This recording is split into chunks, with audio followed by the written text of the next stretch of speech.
দুটা ডিগ্ৰী কৰিব পাৰি একেলগে। এতিয়া তাৰ সুবিধাটো কি? আমি দেখিছোঁ যে এটা সুবিধা হ'ব।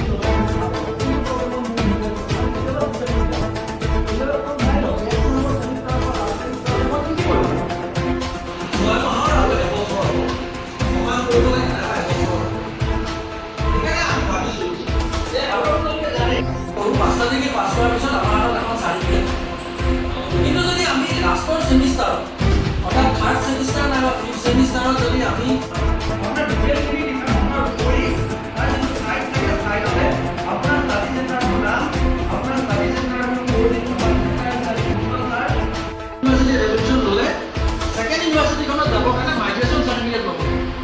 মাইগ্ৰেশ্যন নোলোৱাকৈ আপুনি বেলেগ এখনত নামভৰ্তি কৰিব নোৱাৰে। আমি আজি কৃষ্ণকান্ত সন্দিকৈ মুক্ত বিশ্ববিদ্যালয়ৰ পৰা ৰত্নপীঠ মহাবিদ্যালয়লৈ আহিছিলোঁ। আমাৰ উদ্দেশ্য আছিলে যে দূৰ আৰু মুক্ত শিক্ষাৰ জৰিয়তে আমি উচ্চ শিক্ষাত অংশগ্ৰহণৰ হাৰ gross enrolment ratio' in higher education কেনেকৈ বঢ়াব পাৰোঁ আৰু এই ক্ষেত্ৰত বিশেষত কৃষ্ণকান্ত সন্দিকৈ ৰাজ্যিক মুক্ত বিশ্ববিদ্যালয়ে কি ধৰণৰ ভূমিকা পালন কৰি আহিছে আৰু কি কি সুবিধা আগবঢ়াইছে সেই সম্পৰ্কে ৰাইজক জনাবৰ কাৰণে।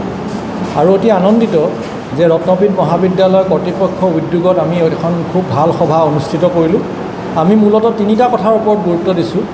এটা হ'ল যে আমাৰ মুক্ত বিশ্ববিদ্যালয়ৰ অধীনৰ শিক্ষা আৰু সাধাৰণ শিক্ষানুষ্ঠানৰ শিক্ষাৰ মাজত যে কোনো পাৰ্থক্য নাই আৰু দুয়োটাই যে সমান মান্যতা আৰু ন্যায্যতাৰে নিযুক্তি আৰু উচ্চ শিক্ষাৰ ক্ষেত্ৰত প্ৰযোজ্য, সেই কথাটো আমি ৰাইজক বুজাইছোঁ যাতে অধিক সংখ্যক ৰাইজ দূৰ আৰু মুক্ত শিক্ষা ব্যৱস্থালৈ আহি উচ্চ শিক্ষাৰ সুযোগ গ্ৰহণ কৰিব পাৰে।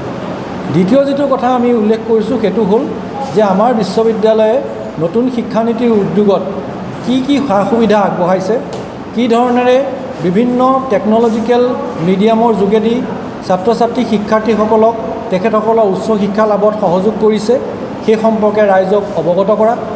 আৰু তৃতীয় যিটো কথা আমি আগবঢ়াইছোঁ সেইটো হ'ল যে নতুন শিক্ষানীতিৰ আধাৰত এই যি নতুন ব্যৱস্থা সৃষ্টি হৈছে আমাৰ মুক্ত শিক্ষাৰ যিটো ব্যৱস্থা দূৰৱৰ্তী শিক্ষাৰ ব্যৱস্থা, সেই শিক্ষাৰ জৰিয়তে যিসকল আগ্ৰহী শিক্ষাৰ্থী আছে, যিসকলে আমাৰ যিটো ব্যৱস্থা সেই ব্যৱস্থাত সাধাৰণতে অংশগ্ৰহণ কৰিব নোৱাৰে, বিভিন্ন সীমাবদ্ধতা আৰু অসুবিধাৰ কাৰণে তেওঁলোকে কি ধৰণে বেনিফিট পাব পাৰে সেই সম্পৰ্কে আমি সজাগতা সৃষ্টি কৰা।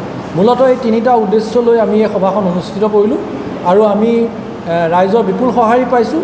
আৰু আমাৰ ৰত্নপীঠ মহাবিদ্যালয়ৰ কৰ্তৃপক্ষ তথা ৰত্নপীঠ মহাবিদ্যালয়ত অৱস্থিত আমাৰ কৃষ্ণকান্ত সন্দিকৈ ৰাজ্যিক মুক্ত বিশ্ববিদ্যালয়ৰ যি অধ্যয়ন কেন্দ্ৰ তাৰ সহযোগত আমি এই ব্যৱস্থাটো আগবঢ়াই লৈ যাম বুলি ভাবিছোঁ আৰু তাৰ জৰিয়তে শিক্ষাৰ্থীসকলো লাভান্বিত হ'ব আৰু বৃহত্তৰ স্বাৰ্থত আমাৰ উচ্চ শিক্ষাত অংশগ্ৰহণৰ হাৰ ৰাজ্যখনত উন্নত হ'ব বুলি আমি আশা প্ৰকাশ কৰিছোঁ। নামভৰ্তি প্ৰক্ৰিয়া আৰম্ভ হৈছে। আমাৰ ইতিমধ্যেই জুলাই 4 তাৰিখৰ পৰা নামভৰ্তি প্ৰক্ৰিয়া আৰম্ভ হৈছে। এই প্ৰক্ৰিয়া চলি আছে। সম্প্ৰতি 31 আগষ্টলৈকে এই নামভৰ্তি প্ৰক্ৰিয়া চলিব। আমাৰ নামভৰ্তি প্ৰক্ৰিয়াটো অতি সহজ। আমাৰ নামভৰ্তি প্ৰক্ৰিয়া যিকোনো এজন শিক্ষাৰ্থীয়ে আগ্ৰহী শিক্ষাৰ্থীয়ে তেওঁলোকৰ মোবাইল বা ইণ্টাৰনেটৰ জৰিয়তে সম্পূৰ্ণ অনলাইন ব্যৱস্থাৰে তেওঁলোকে সম্পূৰ্ণ কৰিব পাৰে। তাৰ যি ফিজৰ পে'মেণ্ট আছে বা যিবিলাক ডকুমেণ্ট আপলোড কৰিব পাৰে সেইবিলাক আমাৰ অনলাইন ব্যৱস্থাতেই কৰিব পাৰে। গতিকে অতি সহজ প্ৰক্ৰিয়াৰে আমাৰ মহাবিদ্যালয় অংশ হ'ব পাৰে আৰু অহা 31 আগষ্টলৈকে এই নামভৰ্তি প্ৰক্ৰিয়া চলি থাকিব। আমি ইতিমধ্যেই সেইটো কথা চাইছোঁ। নতুন শিক্ষানীতিয়েও সেই বিষয়ত যথেষ্ট গুৰুত্ব দিছে। আমি ইতিমধ্যেই কৰ্ম নিযুক্তিৰ ক্ষেত্ৰত বিশেষ সুবিধা হ'ব পৰা আমি 15টা বিষয়ত ডিপ্ল'মা আৰু 11টা বিষয়ত চাৰ্টিফিকেট প্ৰগ্ৰেম আমি আগবঢ়াইছোঁ। অনাগত সময়ত আমি আৰু বহুতখিনি চাৰ্টিফিকেট আৰু ডিপ্ল'মা আগবঢ়াবলৈ সাজু হৈছোঁ। যেনে আমি এতিয়া ক্ৰিয়েটিভ ৰাইটিঙৰ এখন ডিপ্ল'মা দিয়া আছে। যিসকলে মেগাজিনত কাম কৰিব বিচাৰে বা যিবিলাকে আলোচনীত কাম কৰিব বিচাৰে তেওঁলোকৰ সুবিধা হোৱাকৈ ক্ৰিয়েটিভ ৰাইটিং আমি ট্ৰেন্সলেশ্যনৰ ওপৰত কথা ভাবি আছোঁ যে অনুবাদৰ এখন চাৰ্টিফিকেট বা ডিপ্ল'মা আমি দিব পাৰোঁ নেকি। যোগাৰ ক্ষেত্ৰত আমি দেখিছোঁ যে এতিয়া বহুতবিলাক ইনষ্ট্ৰাক্টৰ দৰকাৰ হৈছে, গতিকে যোগাৰ এটা আমি ডিপ্ল'মা দিছোঁ।